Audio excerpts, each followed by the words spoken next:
شاید همه تو فکر کنی که دنیا انیمیشن خیلی دنیای کیوت و قشنگیه و همه توش با هم خیلی رفیقن، مثل پیکسا و دیزنی و اینا. ولی این وسط بعد بهتون بگم که بعضی خیلی دشمنن و خون همدیگه رو با قاشق میخورن و اون شرکتی نیستش جز دریم ورکس که اصلا به وجود اومده که هیتر و دشمن دیزنی و اینا باشه. و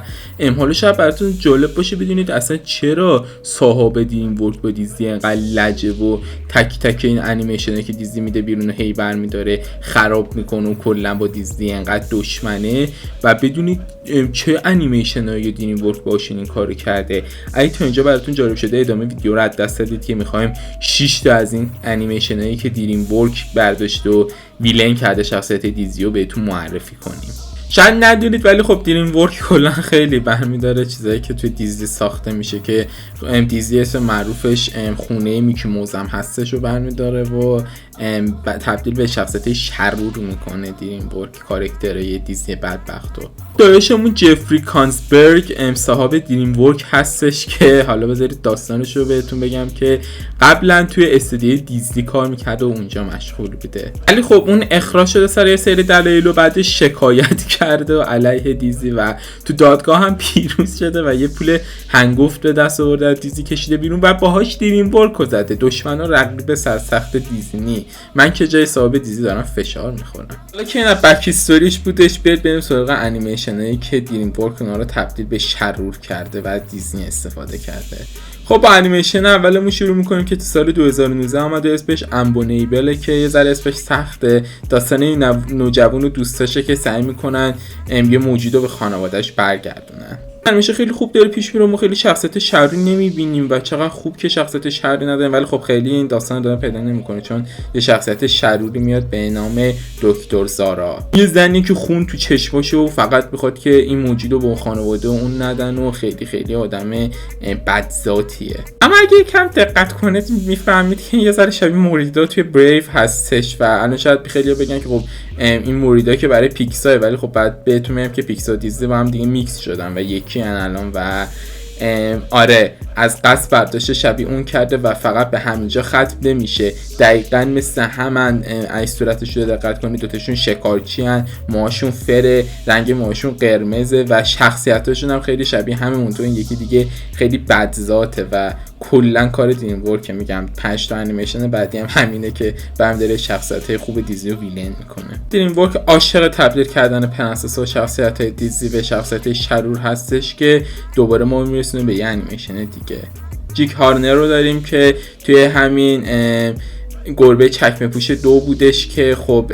ما دیدیمش خیلی خیلی شخصیت بدی بودش و میخواستش که کل دنیا واسه اون باشه و همه قدرت واسه اون باشه و همه این کارا رو میکرد چون خیلی آدم بدی بودش و هیچکی با این حال نمیکردش و همه بهش هیت میدادن و میگفتن که چقدر شخصیت رو مخیه. و یه جایی از داستان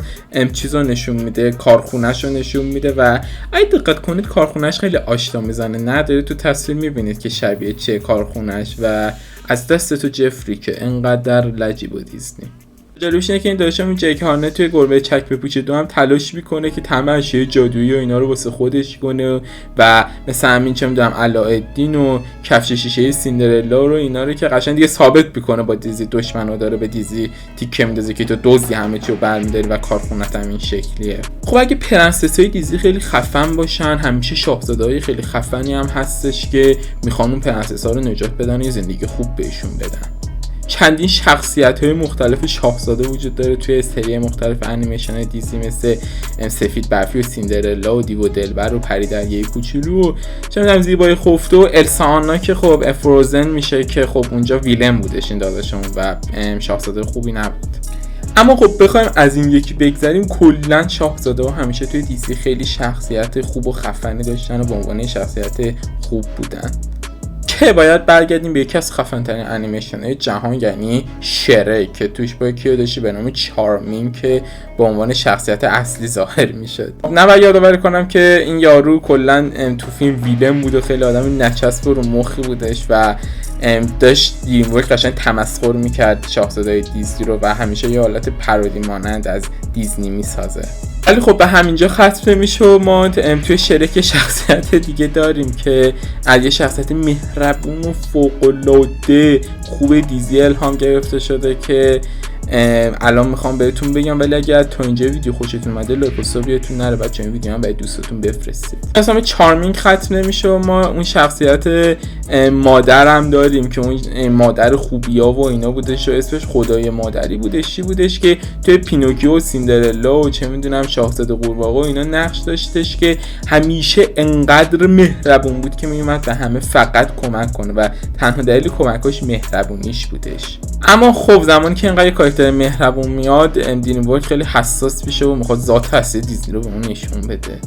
ما تو شرک هم اینو داشتیم که تنها هدفش این بودش که پسرش پادشاه بشه و بتونه با اون فیونا ازدواج کنه که هر کاری میکرد سر بدی بودش و خیلی آدم بدذاتی بودش و کاملا هم از همون برداشته شده، مگه اینکه واقعا دیگه خودتو بخوای بزنی به اون راه. اون حتی فیونا رو به استفاده از یک جادو و اینا به این باور رسوند که همین شاهزاده چارمینگ شرکه و یعنی از جادوش هم تو چیزای بد استفاده میکنه، برعکس اون که تو جادوش از چیزای خوب استفاده میکنه. شاید از خودتون بپرسید تو کدوم یکی از انیمیشن دیزنی لورد فارکواد وجود داره، همون یارو قد کوتاهی که تو شرک بودش، که بعد بهتون بگم توی هیچ کدوم. اما خب این به این معنی نیستش که کلا هیچ ربطی به دیزنی نداره.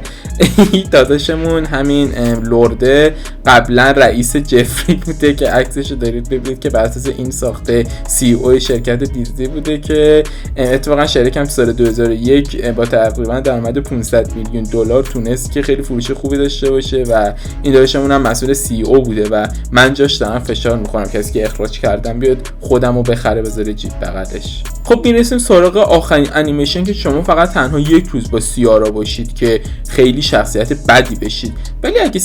دقت کنید ببینید که یه ذره آشناست. مگه راقیش آریل نبودش؟ بعد بهتون بگم که بله این آریله، ولی دوباره دریم ورک برداشته و اینم شرور کرده. تو انیمیشن جدید فیلم نوجوانانه کراکن از استودیو دریم ورک میتونید حدس بزنید که انتشار پیدا کرده دقیقاً 30 روز بعد اینکه لیتل مرمید و همین دادش دیزنی بیرون، یعنی همین چند هفته پیش اینا دریم ورک مثل که این انیمیشن رو داده بیرون و دقیقاً زمانی که اومدن و همین پریدریای کوچولو ساختن حالت همین لایو اکشنشو، دریم ورک هم اومده اینو داده بیرون که این شخصیت یه طوریه که خیلی بدذاته و هر کی باش بگرده بد میشه و از اون طرف شخصیت منفی لیتل مرمید رو یادتون بیاد یه اورسلا بودش که حالت هشبا مانندی بودش که بد بودش، ولی اینجا همونمون تو خوبه این یکی و خوبا رو برداشته بد کرده، بدا رو برداشته خوب کرده که فقط ذهن مریض دریم ورک رو میرسونه که داداش جفری دیگه به نظر من بی خیال بکش بیرون دیگه، تو دیگه شرکتتو داری همه چی، اصلا فکر کنم اون صاحبای اون موقع دیزنی هم مردن دیگه، بی خیال. خلاصه خواستم بگم که آره فکر نکنید همیشه انقدر با هم رفیقم و دریم ورک خیلی خیلی هیتر دیزنیه. خب بچه‌ها اینا بود ویدیو امروز، امیدوارم که ویدیو خوشتون اومده باشه. اگه تاسو کانال شیری دکمه قرار سابسکرایب کلیک کنید، زنگ بعدش هم بزنید. اگر از این ویدیو خوشتون اومد فقط کافیه که این ویدیو رو لایک کنید. برای دوستاتون لطفاً این ویدیو رو بفرستید تا ویدیو بعدی. خدا نگهدار.